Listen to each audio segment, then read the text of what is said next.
Hello नमस्कार मित्रमैत्रिणींनो, मी संध्या तुम्हा सर्वांचं स्वागत करते साफसफाईच्या आजच्या आपल्या नवीन पॉडकास्टमध्ये. चला तर मग मंडळी, जास्त वेळ वाया न घालवता सुरुवात करूया आजच्या आपल्या चर्चेला.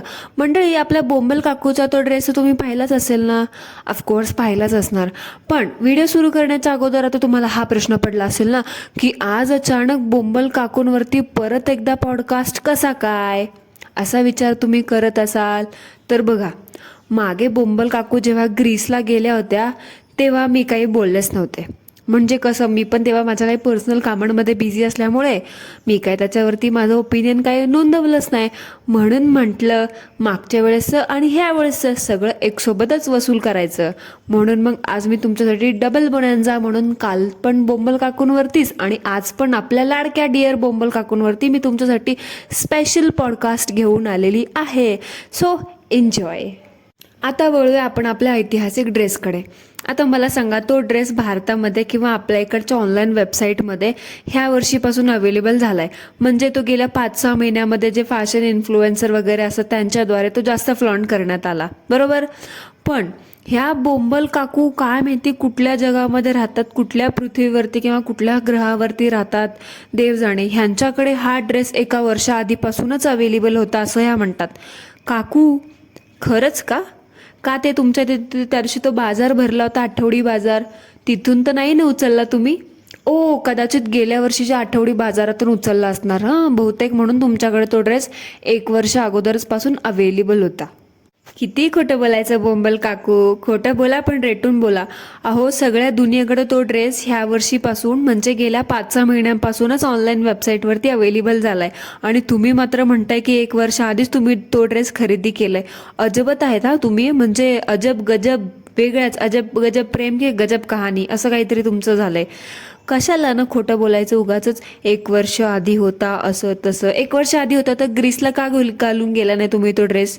खोटारड्या, उगाच काही पण असं सांगायचं की बाबा मी किती ग बाई मी हुशार, किती ग बाई मी हुशार. त्या फणसरी काकूंचं शिकला काय तुम्ही आता फिकाफिकी करायला, इकडचं तिकडं तिकडचं इकडं. आणि मी काय म्हणते, 4 दिवस झाले ह्या काकू म्हणतायत की खूप पाऊस पडतोय, खूप पाऊस पडतोय, डेंजर पाऊस पडतोय, रात्रीपासून पाऊस पडतोय, असं तसं.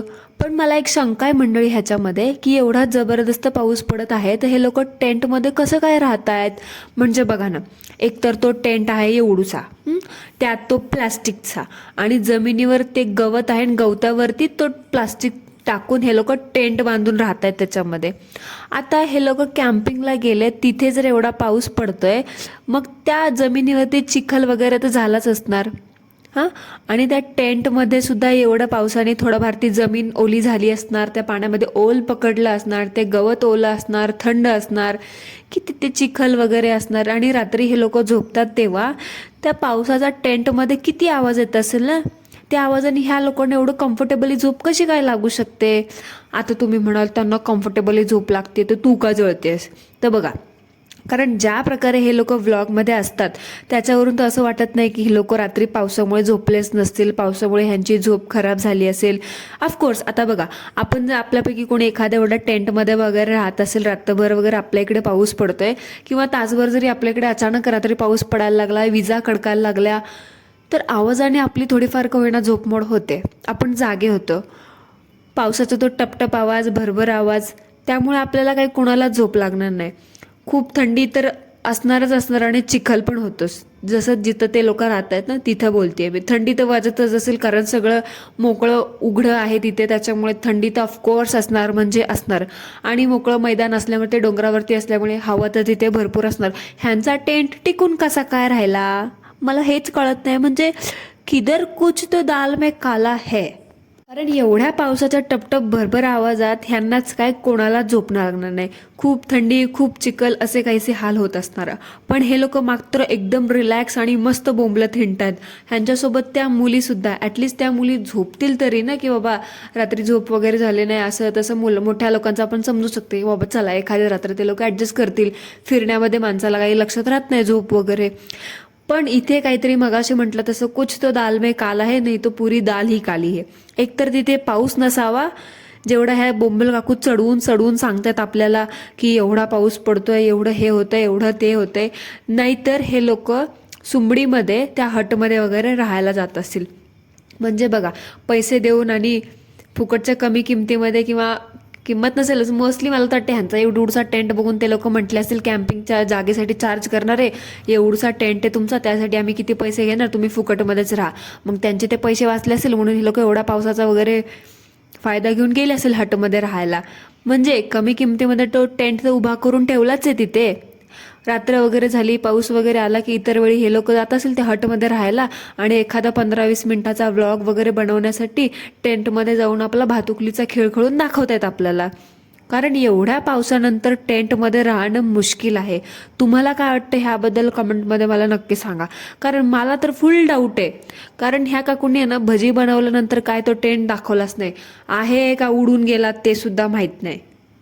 मागच्या ब्लॉगमध्ये म्हटलं तसं अंधभक्तांनो, तुमच्या त्या महाराणीला कोणीतरी सांगा कॅम्पिंगचा अर्थ काय असतो. अरे यार, कॅम्पिंगला पार खेळ खंडोबा करून ठेवला. म्हणजे बघा ना, आता त्या काकूंनी धडधडीत सांगून टाकले, मी ब्रेकफास्ट लंच डिनर आम्ही बाहेरच करणार आहेत. डिअर बोंबल काकू, मग बाहेरच खायचं प्यायचं राहायचं होतं, लंच डिनर ब्रेकफास्ट बाहेरच करायचं होतं, तर मग कॅम्पिंगचं ढोंगच कशाला केलं ना. बाहेरच खायचं प्यायचं राहायचं होतं तर एवढा टेंट तरी कशाला उभा राहिला आणि डिगभर एवढा पसारा वगैरे तर कशाला केला आणि कशाला ते ड्रामा केला आणि स्वतःच्या शरीराची पण फजिता. एक तर त्या डिक्की उघडा, डिक्की ठेवा, एक तर ते सुरुवातीला येण्यासाठी एवढा मोठा ते मुरमुराचा चिवडा बनवा, ठेपले बनवा, पराठे बनवा वगैरे वगैरे, किती ते फजिता करून घ्यायची आणि वरतून म्हणायचे की आम्ही टेंटमध्ये राहणार आहोत. टेंटमध्ये तर एकच वेळ दिसली बिचारी चहा बनवताना, परत कुठे गायब झाली तिचं तिलाच माहिती. म्हणजे कशाला होतं ते टेंट कॅम्पिंगला बदनाम करताय. राहायचं फिरायचं तर धडधडीत खरं सांगून द्यायचं ते किंवा आम्ही फिरायला जातोय, आम्ही हे करतोय ते करतोय. म्हणजे ह्या लोकांचं ना कुठून कुठून एवढे भारी भारी विचार येतात ना काय माहिती. कॅम्पिंगचं नाव द्यायचं, मिसलीड करायचं लोकांना की आम्ही कॅम्पिंगला चाललोय आणि कॅम्पिंगच्या नावाखाली वेगळंच काहीतरी करायचं. नाहीतर बहुतेक ह्यांना कॅम्पिंगची व्याख्याच माहीत नसावी की नक्की एक्झॅक्टली काय आहे ते. अंधभक्तांनो, कृपया तुमच्या त्या महाराणीला सांगा की कॅम्पिंग म्हणजे ॲक्च्युअली काय असतं ते.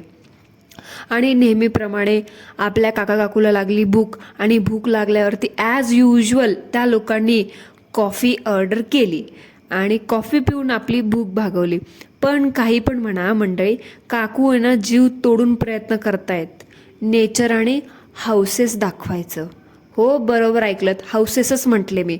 नाही नाही, हा माझा शब्द नाही आहे, आपल्या बोंबल काकूचाच शब्द आहे. हे बघा, हाऊसेस आहे तिथे आणि हे बघा नेचर आहे इथे. बापरे, बोंबल काकू, कालचा जसा तुमचा पिक्चरिस्टिक शब्द होता ना, तसा आता हाऊसेस हा शब्द पण बहुतेक तुमच्याच एकुलता एक डिक्शनरीमध्ये असावा, बोंबल डिक्शनरीमध्ये. थोडं आम्हाला पण शिकवा तुमच्या डिक्शनरीतले शब्द, म्हणजे आम्ही पण थोडं भारताबाहेर प्रगती करू. हो, एकटाच आनंद कशाला घेताय, आम्हाला पण घेऊ द्या हाऊसेसचा. कधी कधी यांच्याकडे बघून वाटतं की बाबा ह्यांच्यावर ते हसावं का रडावं, दुष्काळात तेरावा. पण मंडळी, काकूंकडे सगळ्यात चुकीच्या गोष्टी नाही आहेत किंवा काकूंचे सगळेच असे चुकीचे पॉईंट्स वगैरे नाही आहेत. काकूंकडे एक गोष्ट मात्र शिकण्यासारखी आहे. बघा, तुम्हाला ABCD येऊ नाही तर नाही हो, स्टाईल मारायला आलीच पाहिजे. म्हणजे बघा, तुम्ही चुकीचं इंग्लिश बोलला, मराठी चुकीचं बोला, काही हरकत नाही, पण फॅशन कशी करायची ना हे मात्र काकूंकडून शिकून घ्या. हे तुम्हाला त्यांच्याकडून चांगलं शिकता येईल. म्हणजे बघा, आता काकूंनी क्रॉपटॉप घातलाय, तो ब्लू कलरचा हो जीन्सवरती, ती अट्टी फिटेड अति टाईट जी जीन्स आहे ना ती, त्याच्यामध्ये पार असे लोंबताना दिसत आहेत. म्हणजे आता मला एक्झॅक्टली शब्द नाही आठवते त्याला, म्हणजे ती एवढी ओव्हर टाईट जीन्स आहे. काकू कोणाला फॉलो करतात काय माहिती. मध्ये मध्ये तर मला वाटलं होतं आता फॅशन इन्फ्लुएन्सर वगैरे होत आहेत की काय, पण काकूंना त्या फाटक्या जीन्सवरतून जे ट्रोल करण्यात आलं त्यामुळे बहुतेक काकूंनी ती जीन्स पण फेकून दिली वाटतं आणि ते फॅशन इन्फ्लुएन्सर बनवण्याचं स्वप्न पण गाशा गुंडाळून ठेवलं वाटतं. पण काकूंनी ती जीन्स काय सोडली नाही. जीन्स, तो पांढरा टॉप तर बाबा मुलींचा ठेवून दिला असेल मुलींच्या कपाटात, आता नवीन काढलाय तो क्रॉप टॉप. एक तर क्रॉप टॉप तो घातलाय पण पूर्ण व्लॉगमध्ये उगाच इकडून तिकडून मागून पुढून त्या टॉपला खेचतायत. अहो काकू, क्रॉप टॉप हा अंगप्रदर्शन करण्यासाठीच असतो. कॉन्फिडन्स नाही आहे क्रॉप टॉप घालायचा तर कशाला उगाच हाताने फजिती करून घ्यायची. ड्रेसेस घालता ना तेव्हा पण दिसतंच की तुमचं पार पोट वगैरे मागून इकडून तिकडून, तेव्हा तर तुम्ही असं ओढत नाही त्या ड्रेसला. मग क्रॉप टॉपमध्येच कशाला लाजायचं ना. ते कसं असतं माहिती आहे का, पैसा आला ना, भारतीय महिलांचे स्पेशली तुमच्यासारख्या अब्रॉडमध्ये राहणाऱ्या लोकांचे कपडे बारीक होणारच. ह्यात काय नवीन. हा आपल्या एक कामाचा पार्ट आहे तुमचा असं आम्ही समजू शकतो. त्याच्यामुळे उगाचच ते इकडून तिकडून खेचणं वगैरे ते बंद करा, ते नाही तर घालूच नका. मग उगाच कॉन्फिडन्स नाही आहे तर कॅरी करू नका. उगाचच ते आपलं काहीतरी करायचं, मी किती हे आणि मी किती ते, उगाचच वेड्यासारखं काहीतरी. आणि काय ते स्नो दाखवताना बकरीगत चघळत होती बिचारी, देव जाणे. एक तर खात तरी जा, नाहीतर एक तर बोलत तरी जा, एक तर नाहीतर व्हिडिओ तरी बनवत जा. कसं ते आपलं मचांग मचांग आवाज येत होता बाबा. मला तर वाटतं आता बहुत चुकून तिथं बकरी बिकरी आली काय, मी अशी बघत होते ड्रोनमध्ये एखादी दिसती वगैरे काय, आणि काकू दाखवत होत्या हे बघा, चला आता आपण इथे गाव बघायला जाऊयात. मला तर लिटरली तिथे हसायला आलं. मी तर म्हटलं बाबा आता काकू पळत पळत जातात की काय डोंगरावरतून उताराच्या दिशेने खाली. नाहीत नशीब तिथे थांबल्या. लगेच काकांनी हात पुढे केला, हे घ्या बघा. काका चला म्हटलं ना गाव बघायला जाऊ. काकू लगेच हां ठीक आहे चला. म्हटलं आता काय खरं ना, आता बोंबल जाते ते ड्रोनवरती बसून. आणि बोंबल काकू समजलं आम्हाला, समजलं की ह्यावेळेस तुम्ही कोणाचेही ड्रोन शॉट्स चोरी केलेले नाहीत, कोणाचे त्याचे ड्रोन शॉट्स उचलले नाहीत. तुमची मागच्या वेळेस जे ड्रोन शॉट चोरी केल्यावरतून जी पोलखोल झाली होती ना, तेव्हापासून तुम्ही स्वतःचे ड्रोन शॉट बनवताय, ड्रोन शॉट घेताय हे आम्हाला कळलं. त्याच्यामुळे ते आपलं प्रत्येक गोष्टी सारखं सारखं हे सांगू नका की बन्याचं ड्रोन शॉट शूट करतोय किंवा बन्या गेला आता ड्रोन उडवायला, ड्रोन हे करायला, ड्रोन ते करायला. एखादा ड्रोन उडवतो तोच उडवून जाऊ नये म्हणजे झालं. त्याच्याकडे पण थोडं लक्ष द्या, नाही तर सारखं त्याला पाठवते ड्रोन उडवायला, सगळं त्याच्याकडून करून घेते. तू काहीतरी करतेस का? स्वतः पण शिक की ड्रोन उडवायला. एडिटिंग तर करता येतच नाही, ॲटलिस्ट ते ड्रोन उडवायला तरी शिक. काय गेम खेळल्या तर फक्त बटणं दाबायचेत. बिचारा तो बनाय काय काय करायचं. ऑफिसला पण जा, वर्क फ्रॉम होम पण करा, तुझा कॅमेरा पण पकडा, तुझा हमाल पण बनून राहा, आता तुझ्यासाठी ड्रोन पण उडवा. बिचाऱ्याने काय काय करावं का असं वाटतंय ना, सगळं संसाराचा ठेका त्याने बिचाऱ्याने एकट्यानेच घेऊन ठेवलाय. काय माहिती कसं काय सहन करतो ते. त्यामुळे बरं आहे आपलं तुम्ही आजकाल ते ड्रोन शॉट वगैरे चोरणं बंद केलं, त्यामुळे तुमच्यातली ही सुधारणा बरीच आहे. निदान चोरी करणं तरी बंद केलं तुम्ही लोकांनी, हीच सुधारणा अपेक्षित होती तुमच्याकडनं. आणि तो ड्रेस सेम टू सेम, कळलं का मंडळी? Same to same dress. मी कोणाबद्दल बोलले नाही समजलं ना, जाऊ दे, समजलं असेल तरी मी सांगते. आपल्या गोडबोले काकू, हो गोडबोले काकूंनी पण तो ड्रेस घातला होता सेम. आणि तुला बेटा टटा टटा टटा टटा त्या गाण्यावरती डान्स पण केले होत्या, रील्स पण बनवला होता, आणि ड्रोन शॉट्स वगैरे पण घेतले होते. जसं आज सेम टू सेम बोंबल काकूंनी केलंय. असं नाही की फक्त गोडबोले काकूच आपल्या बोंबल काकूला कॉपी करतात, आपल्या बोंबल काकू पण गोडबोले काकूंना तेवढंच कॉपी करतात. बोंबल काकू म्हणत असेल माझा इथून तिथून कॉन्टेंट कॉपी करून सिल्वर बटन घेतलंस काय, मग मी तुझं एक शॉट तरी कॉपी करूच शकते. म्हणून काकूंनी फटाफट कपडे चेंज केले आणि लगेचच नवीन ब्लॉगमध्ये नवीन ड्रेससोबत नवीन गाणं शूट करून रील टाकली. म्हणजे कसं, हा ड्रेसचा आहे आपला मेन ट्विस्ट. आता पुढे आहे का मेन ट्विस्ट, आता इथे चालू होते बघा. आता ब्लू टॉपच्या कालच्या व्लॉगमध्ये काकूसोबत काकाने मुलींचे कपडे बघा, आणि बोंबल काकूचा आजचा ड्रेस बघा, रेड ड्रेस. म्हणजे काकूंनी हे व्लॉग एकाच दिवशी शूट केलेत, पण टाकलेत असे की 2 दिवसाचे 2 वेगळे वेगळे व्लॉग आहेत. आणि आजच्या त्या रेड ड्रेसच्या व्लॉगमध्ये त्यात फक्त बोंबल काकूचे ड्रेस आणि कानातले आणि गॉगल बदललेत. बाकी बन्या काका आणि त्या मुलींचे कपडे मात्र सेम कालच्या व्लॉगमध्ये जे होते तेच आहेत. म्हणजे मला तर वाटायला लागले आता बोंबल काकूने गाडीतच आता कपडे बदलायला चालू केले. नाही, मागच्या ग्रीस ट्रिपला गेले होते तेव्हा काका काकूंनी आहे ना एअरपोर्टच्या पब्लिक टॉयलेटमध्ये कपडे बदलले होते, हे माहिती होतं. पण आजकाल बहुतेक काकूंनी कारमध्ये बदलाबदली पण चालू केली वाटतं. काय काकू, अहो काय काय करायला लागतं तुम्हाला व्हिडिओसाठी. आता तुम्ही हे पण चालू केलं आहे का?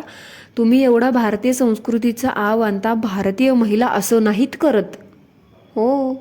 सो एवढं बघा आता ते काय ते जरा विचित्रसारखं जरा क्लिअर करा, म्हणजे आम्हाला थोडंफार क्लिअरिफिकेशन मिळेल. आणि जे मला म्हणतायत ना की तुझं तुझं बघ, हे कर ते कर, तर त्या लोकांना मला एक सांगावंसं वाटतं, तुम्ही तुमचं बघा, मला माझं माझं बघू द्या. कळलं ना? उगाचच इथे येऊन असलं ज्ञान पाजळू नका की तू तुझं दाखव आणि तिचं कशाला बघतेस. माझी मर्जी, मी कुणाचं पण बघेन, तुमचं नाही ना बघायला येतंय. आणि तुम्हाला वाटत असेल की मी तुमच्यावर व्हिडिओ बनवत नाही, तर तुम्ही पण तुमचं दाखवा, मी तुमचं पण बघेन. आता इथे कोणाला डबल मिनिंग अर्थ काढायचं असेल तर तुमचं तुम्ही बघून घ्या. ते I really don't care. So मंडळी, that's it for today. I hope तुम्हाला आजचा आपला पॉडकास्ट आवडला असेल तर व्हिडिओला लाईक, चॅनलला सबस्क्राईब नक्की करा. कॉमेंटमध्ये मला नक्की सांगा. भेटूया पुन्हा एकदा. तोपर्यंत ॲज ऑलवेज सर्वांनी काय करायचं ते करा. Thank you so much. धन्यवाद.